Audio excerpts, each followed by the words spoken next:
Alright, what's going on everybody? Welcome back to another video here on the channel. And over the past couple of days, there's been a situation that's been brewing that I've been meaning to talk about, and it includes somebody that we've talked about here on the channel before, that being Wendigoon. He was essentially included in a hit piece that was made by In Praise of Shadows, I believe the name is. The YouTuber in question also included a bunch of other YouTubers like Mudahar and Brandon Buckingham. Now we're not going to go over the entire 30-minute segment that he actually removed from his original video due to the backlash, but we're going to talk about two different segments that I think are in particular very interesting. And of course, as I'm recording this, is a new update to the situation itself that I think honestly is just so stupid, man. I don't really like when people do stuff like this. Like, if you're going to say stuff or come after people and then hide away on your social media accounts, privating your Twitter and all this other stuff, you're a bitch, bro. I'm sorry, you're just bitch made. By the way, we're almost at 4,000 subscribers, so if you want to support the channel, hitting subscribe would do just fine. If you're not aware, Windigoon is a horror conspiracy theorist YouTuber with several million subscribers that, as you will hopefully come to see, should not be seen as the wholesome, southern, friendly dad persona that he has publicly constructed around himself in the past several years. And that, like many people who talk about being Christians as much as he does, has a dark past with deep ties to far-right extremism. On a base level, his work has never been of personal interest to me. We share a similar focus on topics that we like to write about, but our similarities basically end there. I have no need or desire to hear 5 hours of opinions on Blood Meridian from a 21-year-old millionaire who got famous around the age of 19. And I know that is probably the most boomer thing that I have ever said. Apologies for that. But I say that to argue that I really do think that there are some works that are really not intended to hit the right way until we're older. There are some works that fundamentally will not be understood by you if you are wealthy and have always been upper class your entire life.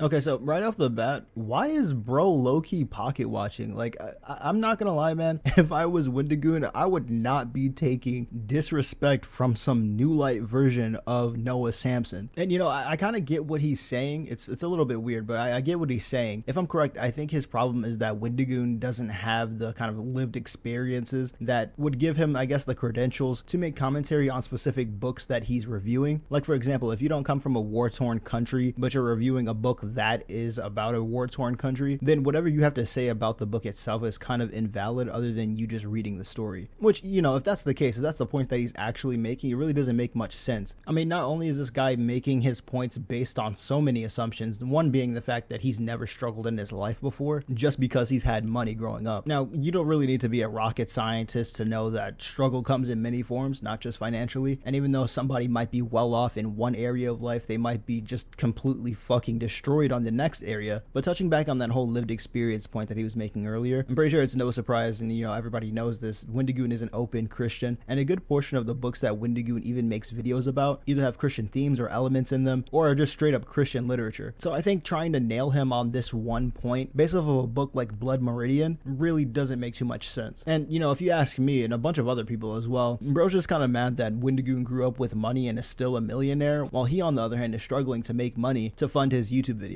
And this may all sound condescending, but that doesn't stop it from being somewhat true. I don't mean that to think that you shouldn't be able to say or publish whatever you like at any point in your life. You're obviously free to do so. And I also don't want it to be seen as if I'm talking down to young people, because I'm not. Politically, they are frequently the most with it, and their voices should be heard on issues that pertain to them. They are looked down upon too often in our culture. What I'm talking about here pertains to the very act of writing itself, and with that, perspective. And I don't know if you can actually really truly be a good cultural critic with a voice that has a definitive perspective without several years of genuine, independent, lived experience away from the home that you were raised in. And in his case, he became exceptionally wealthy by the time that he was 19 or 20. And so if you leave the home and immediately become famous and rich, without having to ever actually truly struggle, can you be considered to have ever actually had lived experience at all that would qualify you to give criticism on works of art about the experience of average and poor people? I would argue not. And if that is the case, why would your perspective matter as a critic? Not to mention the fact that Windigoon was raised in a very wealthy family, and with that comes from a wealthy perspective.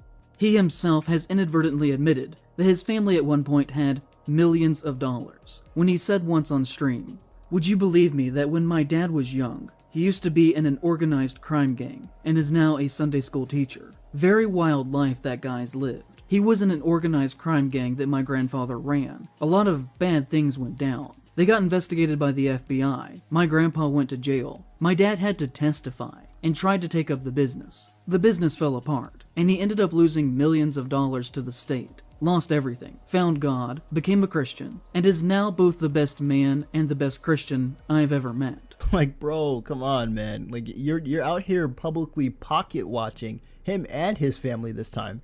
Like, my guy, you gotta stop, bro. Look, I get it, man. You know, struggling financially, it's tough. It's tough. Sometimes you just, want to have $1 million of your own just to play around with, right? Trust me, I get it. But, like, doing something like this, it's just too much, bro. This portion of the segment itself, it really doesn't even need to be in the video. Like I said before, it just kind of makes you look weird. Like, oh yeah, this guy grew up rich and his family grew up rich and was in an organized crime gang, so that automatically discredits him from talking about Blood Meridian. It's totally pointless. I don't know why this is in the video in the first place. Although, since I did not take these screenshots, they do have to be taken with a grain of salt. But in relation to everything else that we're going to talk about here, to me it seems to fall in line with his general beliefs. These have been widespread across the internet, and to my knowledge, I can find no examples of him directly saying that these are not real. So he may or may not have actually followed these accounts or supported them. But I do not believe that he has ever outright said that this did not happen, so take that as you will. We could talk about his past and supposedly being a founding member in an online conspiracy theory group that, according to him, snowballed out of control into being a white supremacist neo-Nazi organization called the Boogaloo Boys. His online username at the time was Boogaloo Boy, and he claims to be the first to have started using it, but that he left the group and became Wendigoon after things started to get out of hand. And this is not a conspiracy theory in itself. Shockingly, he literally has said so in writing. As you'll see, he was just like, oh geez, sorry guys, about starting a violent hate group, guys. Sorry that people got killed. I totally didn't mean to do all that. My bad. I'll do better next time. And here's the part of the video where it kind of made me want to make a video of my own. And it also has some tie-ins with another video that we made that was centered around Windigoon a couple of months ago. I don't know if you guys remember when he was getting hate the first time. I really can't even remember what it was about. I'm pretty sure it was about him liking guns, being conservative, and like, I don't know, following Kyle Rittenhouse or something like that. Oh, and I think it was also him being a Christian too. I think that's what actually sparked the outrage for whatever reason. I mean, it really didn't make sense to me at the time, and it still doesn't. However, for whatever reason, whenever people attack Windigoon, they usually go after the people that he follows on Twitter, like Kyle Rittenhouse, for example, right? Or as this guy also points out, he's friends with Turkey Tom, and he's friends with some other people that he personally doesn't agree with, and that just automatically makes him a bad person. Like, I don't really understand that. Like, I mean, just because somebody follows another person on Twitter or on Instagram or wherever, it doesn't mean that they agree with every single thing 100% of the time that other person that they're following does or says. Like, it's so obvious that I can't really believe that other people have to make this clear. Like, if I follow Donald Trump on Twitter or something, right, it doesn't mean that I agree with every single thing that man does. I could just like his orange tan. However, this next point that he makes in this video, I'll say this: if more people kind of made this the reason why they don't like Windigoon, or maybe even hate Windigoon, it'd be a stupid reason, but it'd be a better reason than whatever they come up with on Twitter. Also, it should be noted that the Boogaloo Boys are known for wearing Hawaiian shirts. And guess who else always has on a Hawaiian shirt, despite the fact that he publicly totally does not share in their beliefs, guys. I'm just saying that if at the very least I, in any way whatsoever, somehow accidentally, inadvertently, started a hate group, I wouldn't continue to still dress like them if it were me. It would make me look like I still believed in their cause, and that I just couldn't talk about it because people would publicly get mad at me. If I accidentally started a hate terrorist organization, I wouldn't rebrand as a horror YouTuber the next year, and instead would try and fight that ideology as much as I could. And if I didn't do that, then it would probably be fair for people to assume that I still agreed with their actions. At one point, he posted on his subreddit and wrote, "Someone asked me about my old Boogaloo Boy persona, so I made my response and thought I'd share it to set the record straight. Again, I hate being political, but I wanted to clear this up. Love y'all, thanks." The statement that he included with this read, "Alright, so I'll go ahead and make my official statement here, because better to come straight from me. Over 2 years ago, I was among the first to begin using the term Boogaloo. Originally, it was a rendition of Che Guevara's, not that he was a good person by any means, code word for revolution, and I have always been a proponent of freedom and liberty. I believe in the divine rights of every human, and therefore, aspects of self-independence are important to me. So I began using the word in small settings, and then decided to make a meme page using the name as no one had yet done so. To give you an idea, my name was Boogaloo Boy, and several have pointed to me as being the original and started the Hawaiian shirt thing, as I've always just worn those shirts. However, as the term became mainstream, more ideas began to come into the group. Everything from Antifa members to fascists wanted in on it, and the original idea became muddled and broken. I always meant it as a for the people thing, yet it quickly became something else. To give you an idea, I watched the same news station call it a far leftist movement and a far right movement in the same day. It became something I didn't want to be a part of, and so I left. I dropped the name, took a break, and decided to talk about things I enjoyed like conspiracies and movies, under the new title, Wendigoon. It was something I acknowledge, but am not a part of anymore for what it became. Some of my current followers and friends were with me then, but I'm not a part of that anymore. Okay, so this description of what happened and why Wendigoon was somewhat even tied to that group in the first place kind of does clear the air, and honestly, like I said before, it looks like, comparatively to whatever is going on Twitter, like a better argument, but it's also pretty stupid because if you're going to sit here and make the claim that, oh, just because someone has a Hawaiian shirt, that means they're a part of this terrorist organization, you got a lot of problems in your head, man. You got to get checked. Now, me personally, I don't really like Hawaiian shirts like that. I mean, they're not really my style. I feel like most people that wear them kind of remind me of Quagmire from Family Guy. But I find it really interesting that the guy who's saying that Windigoon is still connected to this terrorist organization because he still wears Hawaiian shirts in his videos is also wearing a Hawaiian shirt in this video, talking about a guy who's wearing a Hawaiian shirt. Right. I don't know if this is supposed to be like a joke or whatever, but hey, who's not to say that he's low-key giving subliminal messaging to the possibility that he's a part of this Hawaiian Boogaloo Boy thing and he's a terrorist himself? Because remember, guys, if you are wearing a Hawaiian shirt, you're automatically a part of the Boogaloo Boys no matter what. Just like anybody who's wearing a white hoodie right now is a part of the KKK. It totally makes sense. Anyways, like I said earlier in the video, there's an update to this situation, and it comes in the form of him privating his own account.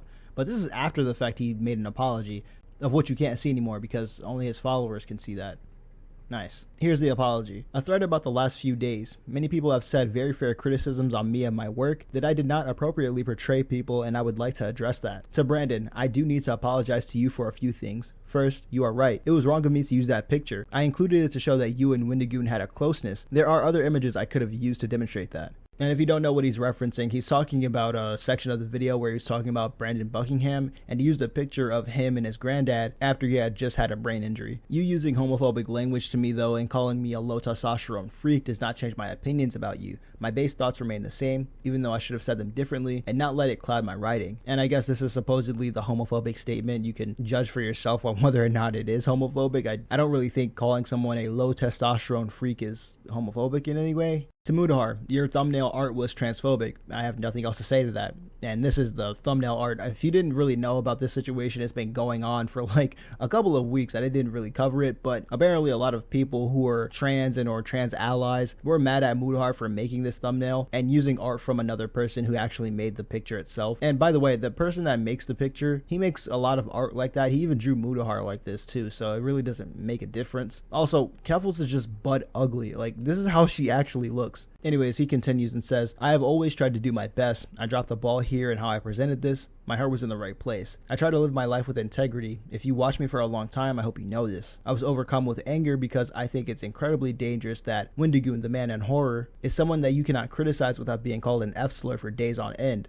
I think it's a very serious issue. This kind of reminds me of the TYBS Illymation situation, not to really bring that up again, but it kind of does remind me of it, in the fact that there was crazies from TYBS's side that went over to dox Illymation, and I remember in that video that we went over, saying something to the effect of everyone's going to have these extremes in their audience, and this is no different, right? Especially when you're talking about someone as big as Windigoon, who has a huge platform, or Mudahar, some ordinary gamers, who has another big platform. That's 2 times the amount of crazies that you have to deal with. Or like Brandon Buckingham, that's 3 times the amount of crazy you have to deal with. You should have been prepared for that. All I'm saying is nobody told you to make this video, all right? And your apology seems kind of sour now that only your followers can really see it. Well, them and other people who screenshotted it before you went private. Honestly, it's just really confusing to me. But that's going to be it for me today, guys. I hope you did enjoy. If you did, hit that like button. If you want more content similar to this, hit that subscribe button. I'll see you in the next one. Sub up, stay safe, and peace. We got it. Thank God, bro. Thank God. Holy shit. Let's go. Let's go. Yo, put that shit on, bro. Put that title on, bro. Put that title on, bro. Put that title on, bro. Put that title on, bro. Let's go. Let's go, bro. I don't have to raid at all ever again, bro, until day 1, bro. I'm done. I'm finished, bro. I'm out of jail. Oh my God, bro.